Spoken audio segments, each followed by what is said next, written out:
and go. Hello, welcome to You Be the Judge. I'm Dr. Paul Dyer, and my co-host is Marylin, Pierre, attorney at law, running for Montgomery County Judge, and Miss Judge Claudia Barber, our other host. How you been, Marylin? It's been a week. Things have happened, things we need to talk about. Always things to talk about on You Be the Judge. How you been, Marylin, now? Oh, yes. Lots and lots of things to talk about. I have to apologize because we were supposed to have the Montgomery County Executive as our guest. Yes. But he said that there was a scheduling conflict, so he will not be able to make it this Wednesday, which is why, as soon as I found out, I thought that it would be good to continue the discussion we had last week about, we started having the discussion last week about the movie we watched. Yeah, but don't talk to the police. Yes, exactly. And I don't think we're trying to be mean or anything else by saying don't talk to the police. We're just trying to protect your rights, educate you, so that not you, Dr. Dyer, but the audience. We're trying to protect the audience, and sometimes the people were trying to protect our police officers, because based on what we've seen, police officers should not be speaking to police officers if they have any idea that they might be suspected of doing anything. Well, Judge Barber, I see that she's joined us now. Yes. Hi, Judge Claudia Barber. How you been? Hello, everyone. Welcome. I thank you for inviting me every week. You know, I was in Annapolis today. For those of you people watching across the United States and everywhere else, Annapolis is our capital city.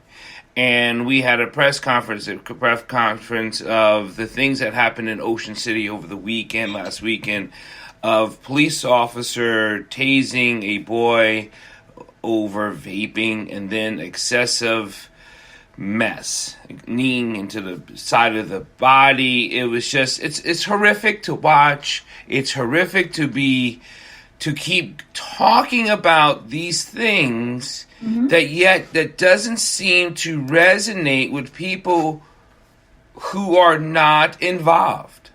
It's not registering. That's what's so disturbing. I'm not talking about the police officers. I'm not even talking about young black men or young black families. But it's not registering to people who this may never happen to, and they just don't care. That bothers me.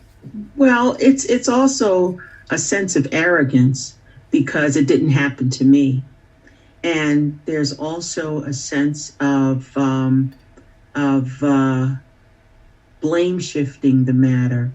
But the bottom line is that they don't want to get to the root of the problem.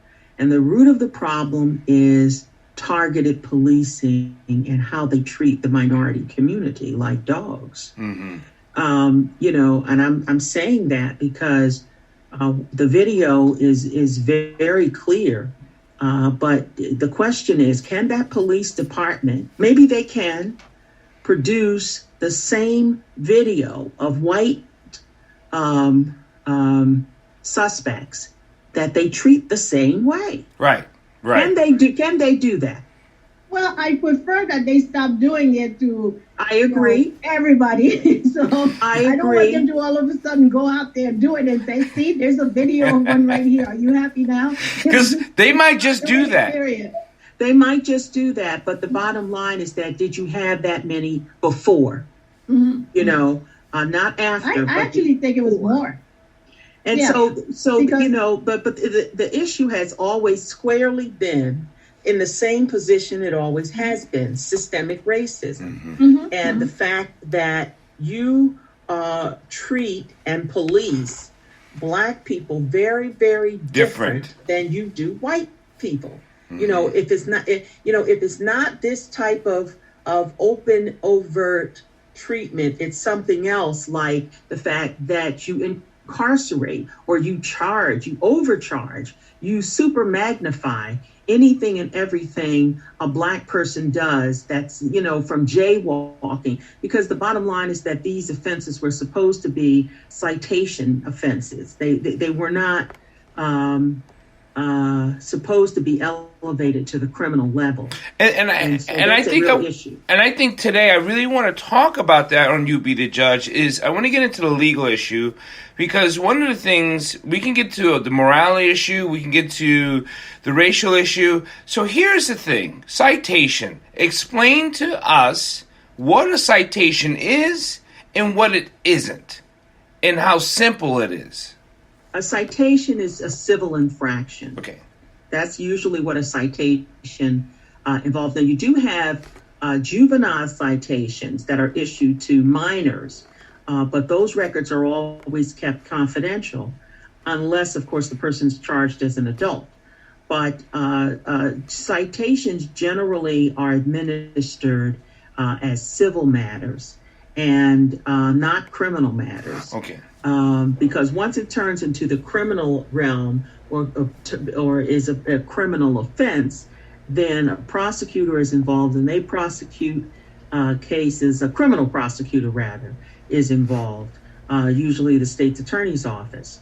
But for civil infractions, they're usually of a nature where a fine is imposed if the person is found guilty of the infraction. If, right. So now when we talk about citations, which is a small infraction, and it doesn't matter what the citation is, what is the use of force have to come in with citations? Now, because doesn't certain things have to meet a use of force issue when it comes to a legal issue? Well, under the police reform legislation, you're supposed to be meeting the standard of use of force with the amount of force that's involved.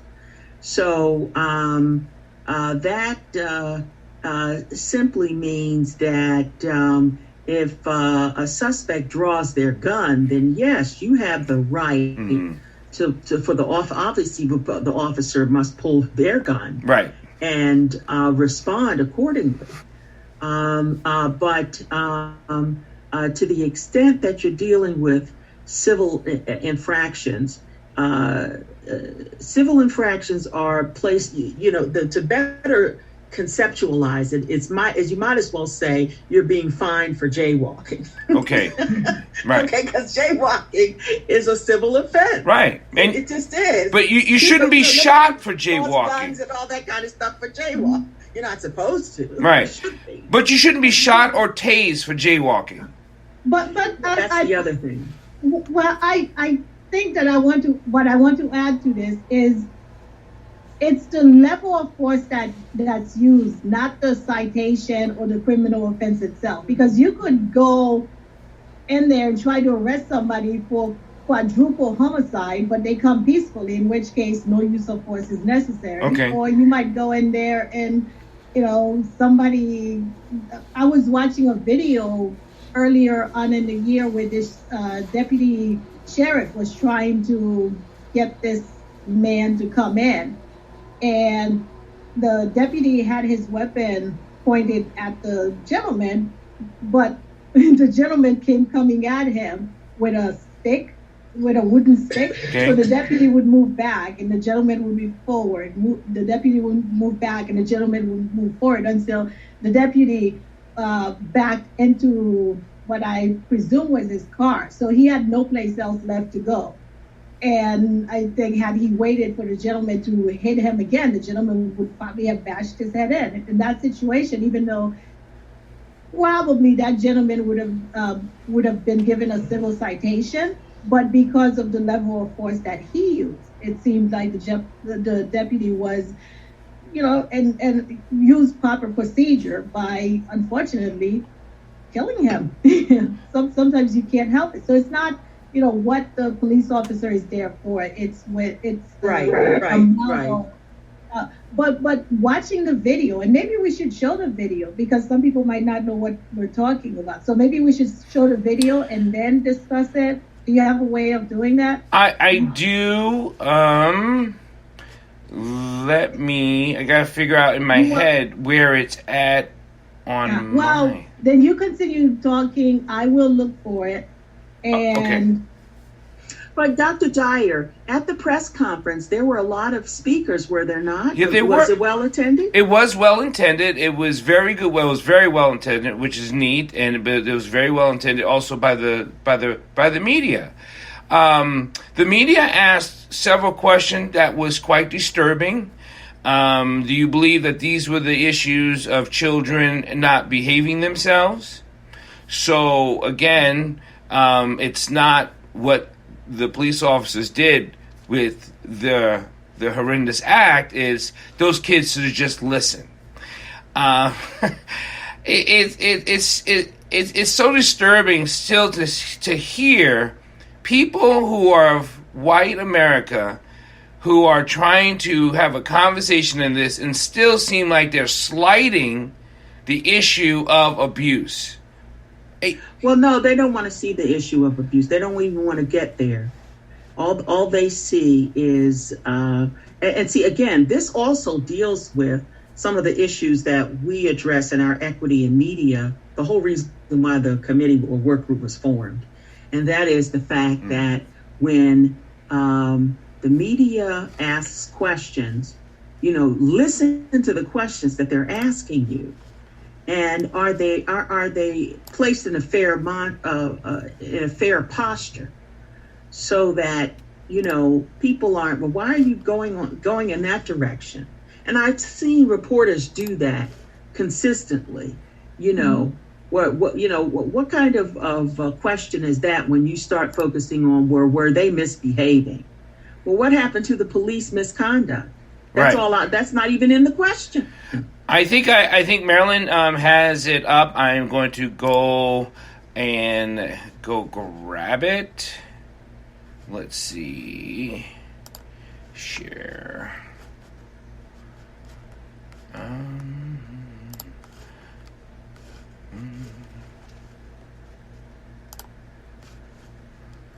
Here shows.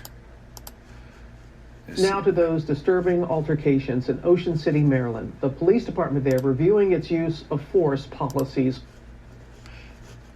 for confrontations caught on camera over alleged vaping violations. We want to warn you, these videos are difficult to watch. Kenneth Moulton is in Ocean City for us. Good morning, Kenneth.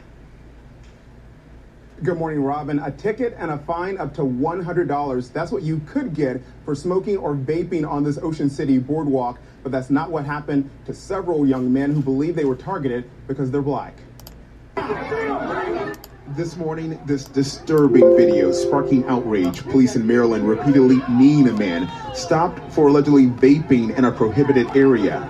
And now the Pennsylvania man arrested on Ocean City's boardwalk speaking out.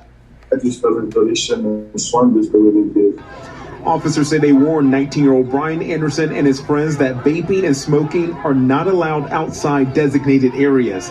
But police say Anderson continued vaping, became disorderly, and resisted arrest.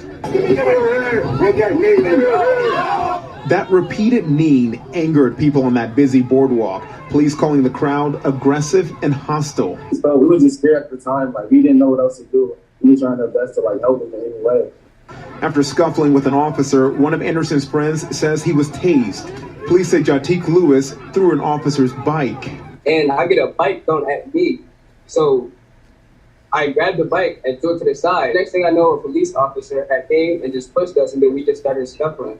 Ocean City Police telling ABC News, while the use of force is never the intended outcome, our police department's first priority is to protect and serve. They do not target based on race or age. But this is not the first time tensions have escalated over vaping on the boardwalk. Just days earlier, this video showing 18-year-old Tazir Griffin putting his hands up before being tased. Ocean City Police say when Griffin was told to stop vaping, he threatened to kill officers. He was not resisting. He was not giving any issues to the police officers. His mother grateful the situation didn't escalate further. It's when your child's in a situation that you have no control over and you don't know what's going to happen. You flash into these news broadcasts of things that have happened. And I was just praying to God that it did not get to that point. All those young men facing various charges. The mayor of this city releasing a statement saying he understands the public's concern, and Police Internal Affairs is investigating both incidents. Robin? Still looking into it. Well, Well, I think that a lot of the police handling of this situation reminds me of a case in which I represented a client many, many years ago. In fact, maybe it may have been 1 or 2 decades ago, where a police officer made a false arrest and made allegations in a written statement that were not true, just to effectuate the arrest. And that's the problem that you have when you don't have body cameras, which is why body cameras were a part of the police reform legislation and during this most recent General Assembly. It is critically important to have body cameras so that it's not a he said, she said, but at the same time, you don't have this huge discrepancy in a report that doesn't match up with the video. So that's the reason why it was added on that body cameras should be a part of the police force by 2025. There's nothing unreasonable about that. But the thing is that in that tasing incident, that last incident where the teenager had his hands up and he was tased, and then they're sitting up there saying that it was because he threatened to kill. See, I didn't see that part on the tape at all. Maybe it happened. I didn't see it. I just didn't see it at all. We know that's a training issue. We know across us country, there are certain police officers who would never have done what they did because they are better trained. They're either more professionally across the board. That is a huge issue we are having because you can talk to police officers. We know, I know, you all know, and they were like, that's just deplorable. That is horrible. That should have never happened. I would have never done that. But Dr. Dyer, in our meeting that we had with our media task force or work group, there were police officers, retired police officers there that were present. And they clearly said that this happens all over the country. Yes. All over the place. So this is not an isolated incident. This is the common course of conduct in various jurisdictions. In fact, when I was looking at some of the Tulsa massacre documentary series, one of the former police chiefs of Tulsa candidly admitted that he knows for a fact that they treat the black neighborhood differently than they do the white neighborhood. It's a different policing altogether. And America knows this too.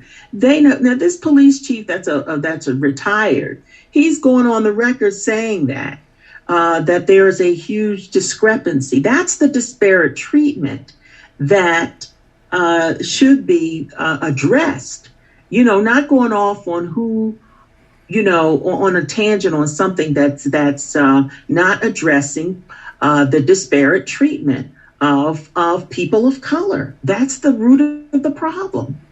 Are you going to make the same arrest? Bottom line is that you have drug activity in white neighborhoods just like you have it in black neighborhoods. So how's it all the black neighborhoods are being incarcerated, but the white neighborhoods, you got diversion programs and you got opiate, measures that you're taking to try to keep someone alive without arresting them by giving them some type of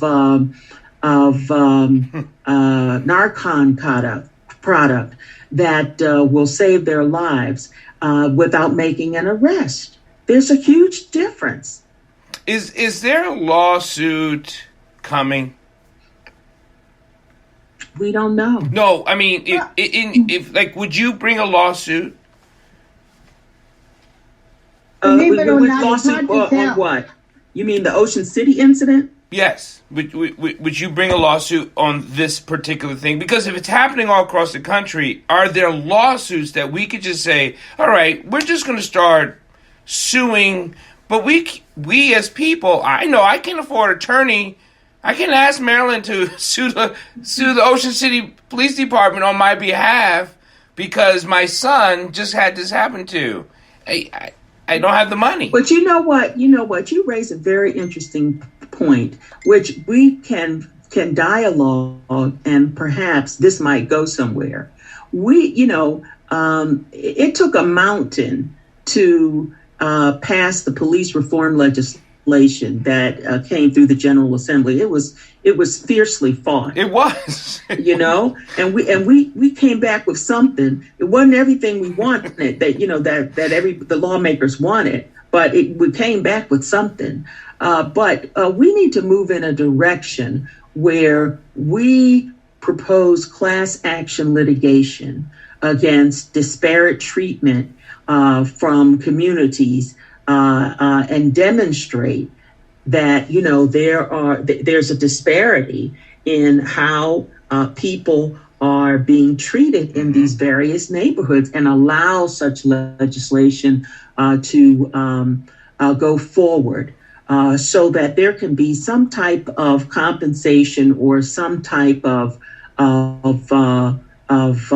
solution for people who are and a deterrence for law enforcement who believe that they have the absolute right to treat Black neighborhoods different than white neighborhoods.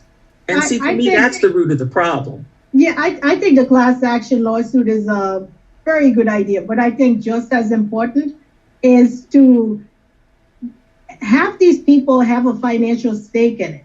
Because until they have a financial stake, I don't see anything changing, class action lawsuit or not. Meaning that if this happens and the city pays, it's the insurance company that's paying, it's the taxpayers that's paying, the people go back to their jobs, and sometimes they even get promoted. So they, and when they are given leave, they're given leave with pay. So it really doesn't affect them financially. If we could hold them responsible financially, if they say, hey, I'm on camera, I'm doing this, maybe I shouldn't be doing it because I might end up having to pay for it. I think that would also have a very big effect in lowering these things and protecting some of the people out there who need to be protected. Great point. Yeah, hello. Okay, I can't Good tell. evening, everyone. Good evening, Joni. Thank you for joining us. Thank you for having me. I was just taken by your discussion on the disparity of treatment between officers of Black people and of white people. A perfect example of that would be the onslaught of the mob on the Capitol in January 6th. Everyone says that if it were a Black Lives Matter assault on the Capitol, there would have been a lot more injuries and deaths. Now, there are people who justify the action of this mob, which resulted in the death of a policeman, and they justify the actions of these people. Instead of calling them a mob as they were, they call them protesters who were disgruntled because they had certain issues. So that is very blatant, to disregard the injury and death of a policeman at the hands of that mob and call it them disgruntled and not Joni, you raise an excellent question, because this is all about controlling the narrative. Because when they tell their story, they're protesters, okay? They're not criminals. They're not people who broke the law and there was a breaking in and entering of an area that was restricted. They were just protesters. You see how they decriminalize themselves and control the narrative by choosing the language. Sure. Absolutely. And what's scary about Joni, if you want to bring up something, is that not one person at the January 6th got tased. Really? I didn't see one. Not one person. Not one. But if you're that would have easily caused a lot of them to not enter that place if they saw a taser gun. But if you're vaping on Ocean City, not the capital, you can get tased. It's a whole new commercial. There were pictures of protesters being injured and being helped by the police away from the area. One person was pepper sprayed, and she was helped down the steps by an officer. You know. Now, you remember the one person who was shot and killed, who previously lived in Maryland, and I think she was a former military. I understand her family did file a lawsuit because the officer, whoever shot and killed her, that officer was not held, responsible for or accountable. Well, I mean, to the extent that he was resolved of any questioning as to misconduct. But her family is right at it by filing a lawsuit trying to get damages for, and she was the one that was approaching a restricted building. Right. Well, all of that was organized from on high, and I'm sure you probably heard the head of the National Guard testify that he had his men on the bus ready to go and defend the Capitol, but the Pentagon would not allow him to do it. So that needs to be investigated, and people need to be charged for that. Yeah, that is of such a criminal nature. It is. It was a terrorist attack. It was literally a terrorist attack. But even the people who were cowering under their desks when it was happening are now making excuses for them. Oh, why do we need to have an investigation? Right. I mean, we're okay. They were protesters. They had a right. Yeah, it's. They don't want you to get deep into the nitty gritty. They don't want you to get under the hood and tell the whole story, because it's going to link them. They're going to connect dots, and it's going to link it to them. Absolutely. So they're not, they're like, oh, let's shut this down. Right. And the nitty gritty. I'm sorry. The nitty gritty is who allowed them access to the Capitol for the tours. Right. A few days before. Right. Yeah. They said, "Oh, I'm sorry, Joni. Go ahead." No, that's okay. No, that's the nitty gritty. I love that expression. The nitty gritty. Yeah, they said that Virginia Clarence Thomas's wife, was paying for buses. She was, busloads of people to come in.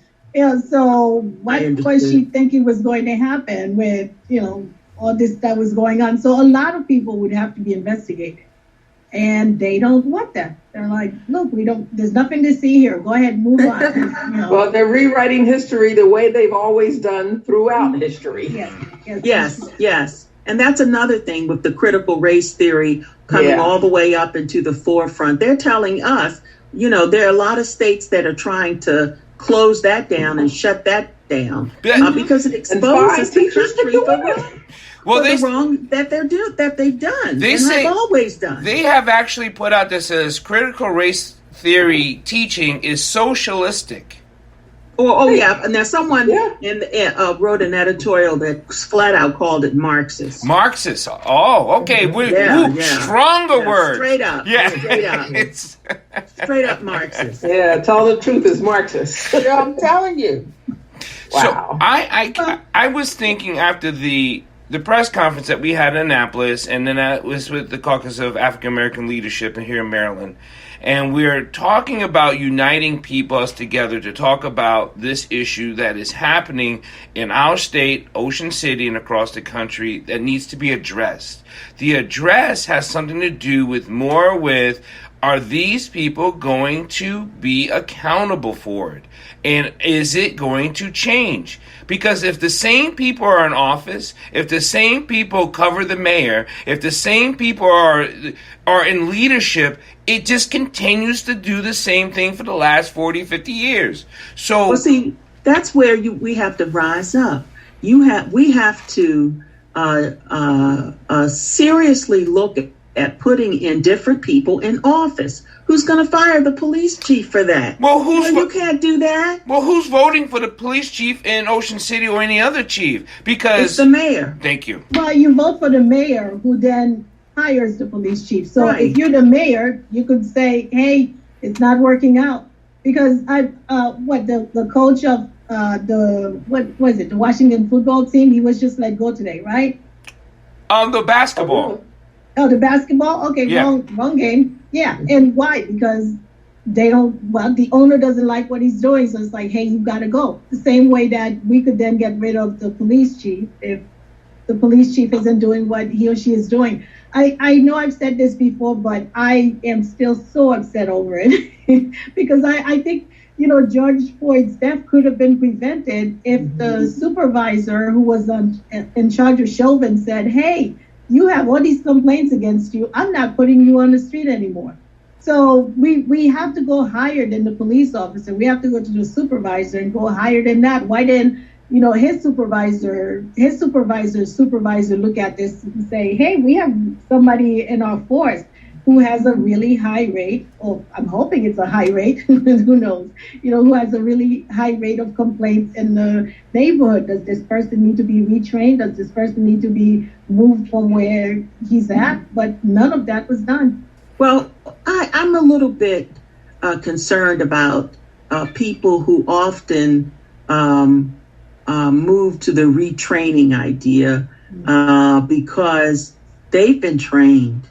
Yes. They know right from wrong. Right. They've been trained. Yeah. They know how to de-escalate and they know how to escalate. It's not about training. I agree with you on that one, and it is the accountability factor that we really need to work on now. Yeah, it's their attitude. Yeah, exactly. There are lots of people who were protesters who say they're going to run for office. So hopefully, good. Hopefully we could then have people who say, hey, this is just not acceptable. But see, we've got to galvanize the community to do that. Yes. They have to, it's not a difficult task to run. I mean, granted, elections can be challenging in and of themselves. But what I'm trying to get to is the criteria to run for office. That's a low bar in many, many, many offices, because our governor is not a lawyer at all, and for many governors that were behind him, some of them had no more than a bachelor's degree, if that, so it doesn't, you don't even need that to run for many political offices. I don't even think you need a high school diploma. I think it just talks about age and residency. Right. But what you do need is support, and he has obviously more corporate support because corporations put more money in elections than people. Yeah, well, his father was a county executive, so that really helped. Well, and a congressman. Yeah, his father was a congressman and a county executive. But that's relevant in terms of garnering support. But at the same time, when it comes to qualifications, there were plenty of people who ran for office, for that same office, who had greater credentials, and maybe they didn't run at the same time. But to the extent that people want to try to push a candidate out of office by saying they're not qualified, that's a myth, that needs to be debunked. As you know, most of you guys know, I'm a neuroscience guy. I'm a brain guy. I do all this science thing. I'm now convinced that certain criteria needs to be tested for police officers to be put in certain neighborhoods and put monitors on them to see how their heart reacts prior to being on the force. Like, I'm thinking of my hometown, New York, put them in the South Bronx, put some heart monitors on them, and just have them sit there for 2 hours. I'm not talking to not as a police officer, as a total civilian, tell them to go get a cup of coffee at 9 p.m. in South Bronx, right? Or and just see how their heart races. If their heart races above this level, you're not cut out for this. You know what I mean? I don't know. What do you got? It's an idea because they did it to black people when they said we couldn't fly airplanes. They did it to black people when they said we couldn't work certain types of machinery. So they had all these tests and all these anthropological tests saying that blacks didn't have the brain capacity to do certain things. Well, that was proven wrong. So maybe we need to go and test them. Well, we need to debunk the myth. There are situations where work groups can be established in municipalities that focus on who is being hired as a police officer. And people can be advocates for causing or creating change in that area alone. I mean, are we looking deeply at their social media pages? Enough at their social media pages to see who we're hiring. Because we don't want to learn this stuff after the fact. We want to know before we say yes. And keep in mind that in many law enforcement and municipalities, they often have collective bargaining agreements that will guarantee them a pension if they make 20 years on the force. And most of them strive to do that. That's okay. But at the same time, these work groups should also be looking at what are these supervisors and managers telling the lower rank police force to do. Are you encouraging them to make quotas in your arrests? I think that's a leadership issue. I think we need to that is. Yeah, and it goes back to what Marylin said. It's accountability. How do we hold these people accountable? Like if your child does something, the parents are held accountable. So if your officer does something, yes, the officer is held accountable, and I think leadership should be held on the same accountable. Just like Chauvin's leadership, we should be hold him accountable for him to still be where he is. He shouldn't be the only one in jail. That's all I'm saying. Well, I mean, I'm a little bit leery as to how that Capitol Police Chief resigned just like that. All of a sudden, got pension probably and everything. And then we're left wondering, how did this happen? Why wasn't the National Guard brought in sooner? You told, Speaker Pelosi, and you also told Congressman Maxine Waters. that everybody, that everything was fine and the security was intact and everything was under control. And then there's no explanation for that. None. And no one's asked. Again, another media narrative corrected. It has been hushed. It hasn't been talked about. It hasn't been written about. So don't give me all these newspapers talking about we're for you. They're not. They're not. If it's not for these type of shows, these podcasts, and us talking about it, it doesn't get brought up again. Not on social media or not in newspapers unless we bring it up.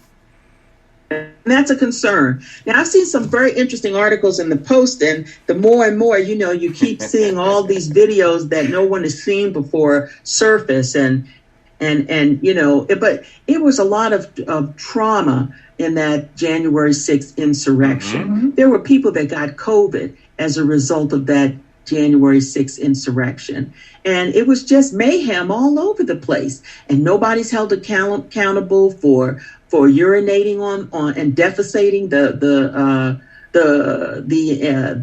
all the marble and the beautiful structure that's inside that Capitol. Well, it's only the black people got cleaned up. Those are most people cleaned up it anyway. That's the scary part. It's the Capitol. That's the cleaning crew. I don't see too many white faces on the cleaning crew. That's all I got to tell you. I just don't. But somebody had to clean it up. Yeah, and nobody's held accountable for that. In a real situation, somebody should send them a bill. I want to bring up a horrific idea in my head, or a thought. If that was black protesting, and we know they would all been shot, what would be the difference now? Well, if it were black protesters. And they all got killed. A lot of people got killed. As many of them as, number one, they would have been arrested on the spot. They would not have been going home. None of that. And the second thing is that they more than likely would have been charged with conspiracy to commit murder. Okay? And any police officer died. And treason. And treason. Right. And treason. Which is punishable by death. Easy charge. And I think a lot would have been shot. Now, with that being on national TV, do you think it would have helped to understand the difference, or it would have just been same old, same old? What do you think? It would have been a different coverage. Okay. Well, first of all, I don't think it would have happened to begin with, because I remember Mayor Bowser saying days, beforehand, we need to have more police officers. We need to have more police officers.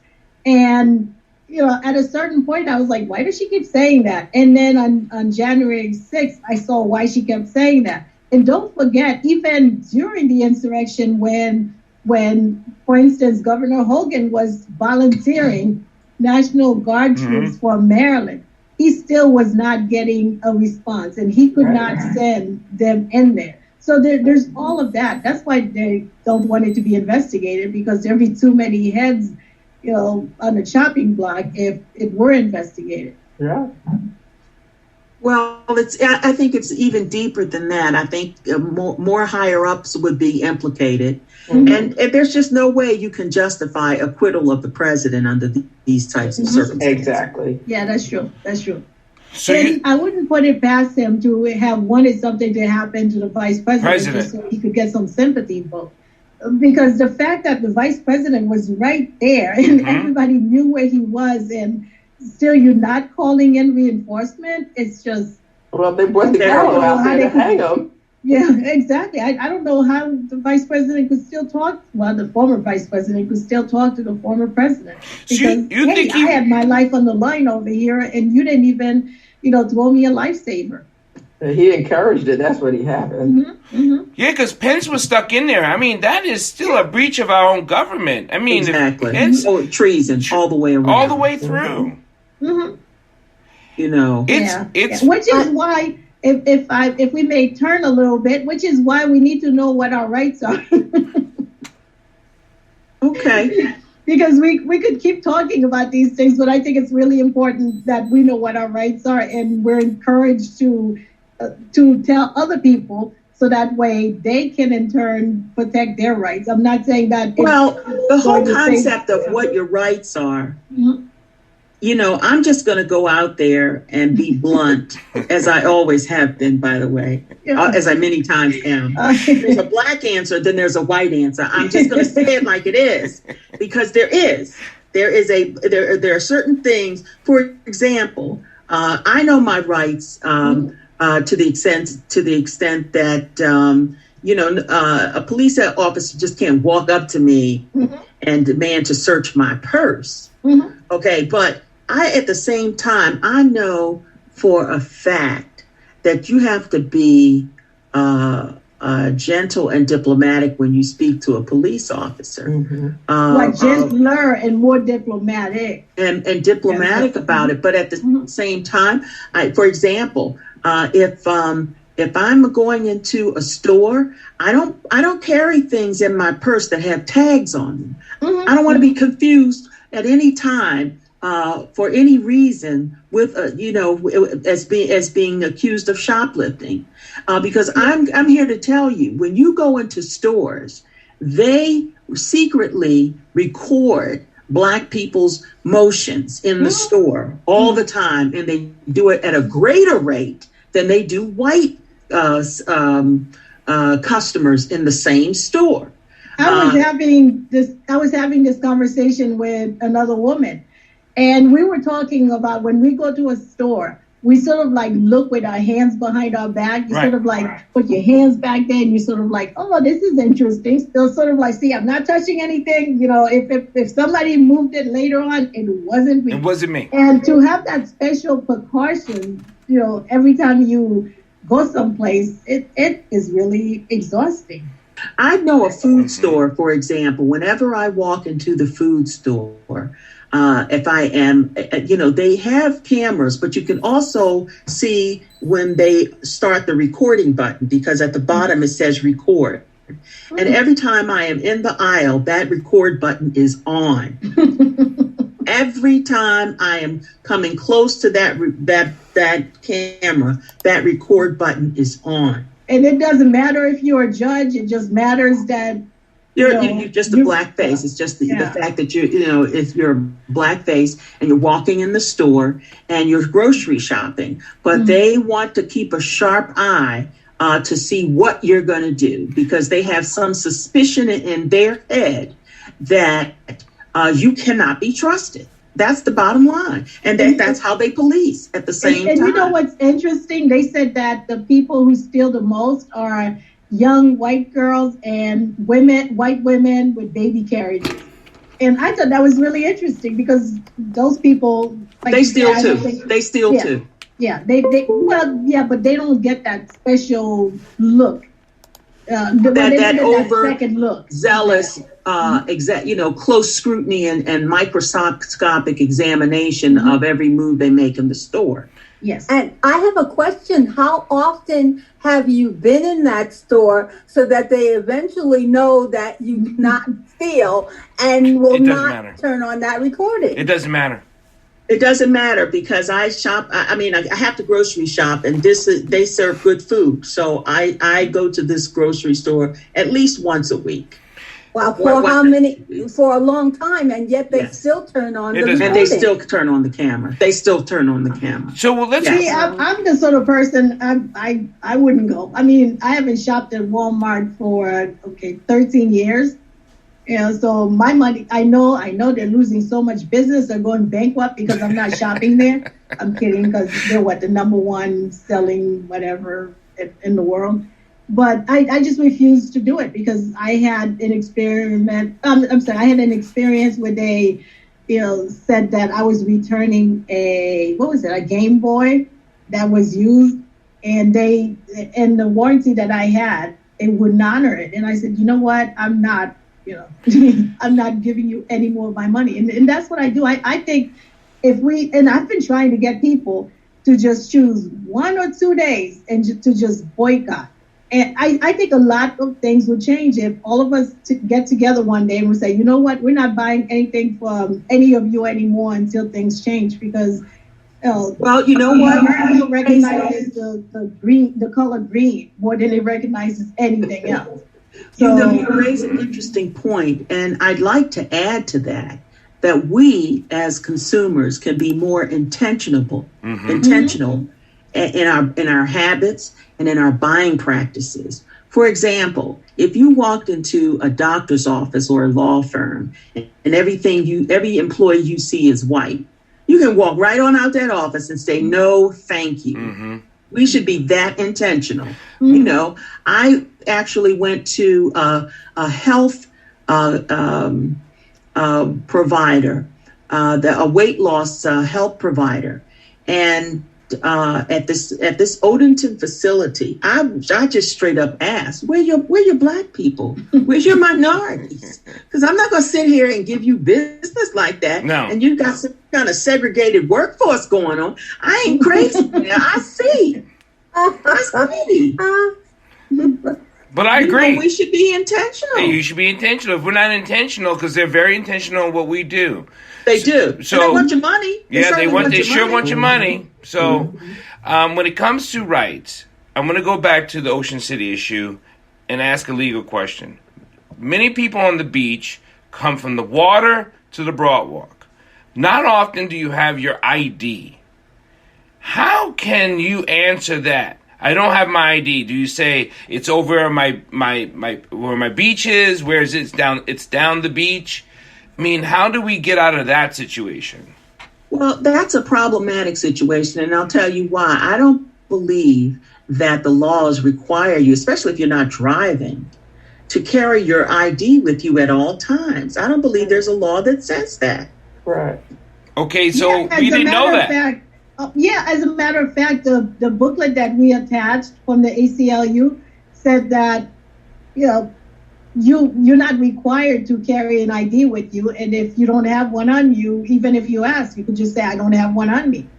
Because you're not, like you said, if you're not a suspect for something, why should somebody want to just walk up to you and ask you for your ID? I wish I had audio on this, because Roland Martin played a video yesterday that I thought was really, really interesting. I don't know if you guys had a chance to watch it. It was it seems like this package delivery person who was in his truck doing his thing when this guy came and asked him, for his name. And he's like, why are you asking me for my name? Well, you're in the neighborhood, so therefore I want to know your name. And what went on after that, you know what? I would just put the link on there because I think it's worth seeing. Yeah. But if the Know Your Rights attachment that we have is full of really, really good information, really good information about what to do if you stop and what your rights are. And yes, I understand that there's some people, it sounds like Animal Farm. It's like some people have more rights than others. But it's worth at least knowing what you should expect. So I have a question. Yes. When is a gentle no? When does that become resistance? Resisting arrest. It depends. Joni, I really want to say this with deep compassion and passion. There is no gentle no for a black person. And that, as sad as that is, there is no gentle no for a black person. There's definitely not a gentle no for a black male. There's definitely a gentle no for a black male who's my height, 6'3", well in shape, 280 pounds. There is no gentle no. So now I'm stuck. How do I respond? Do I respond the white way or do I respond the right way? Because they're not the same. That's the answer. Great point. Could you give me an example? Let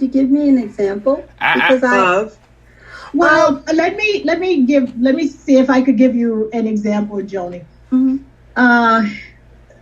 Now, we're not talking about all white people because, you know us better than that. Right. But absolutely.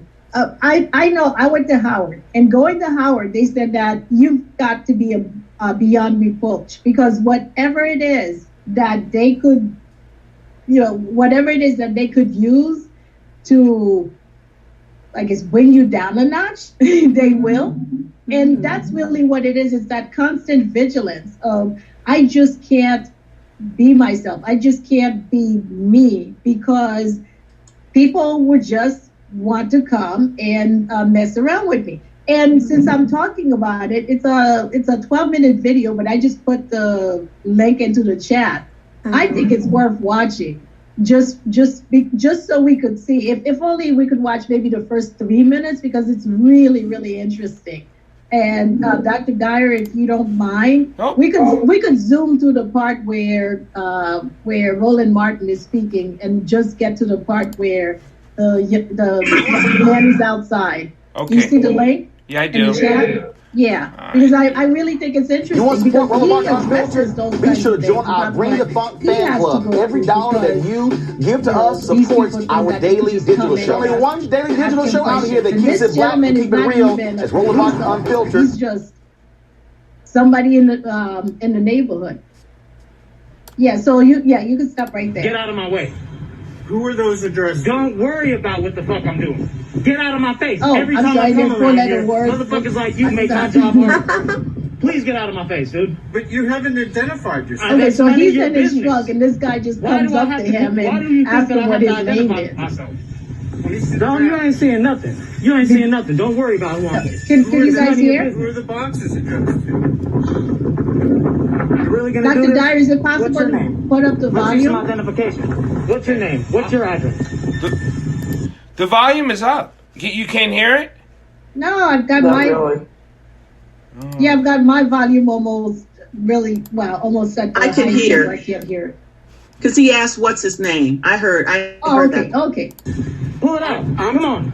You live right there, right? Let's go over there and see what your address is. Since you got something to say about it. Right? That's what you want to do? You want to ask for identification? You're the one in the neighborhood here. Yeah, that's right. So what? It's a free fucking country, ain't it?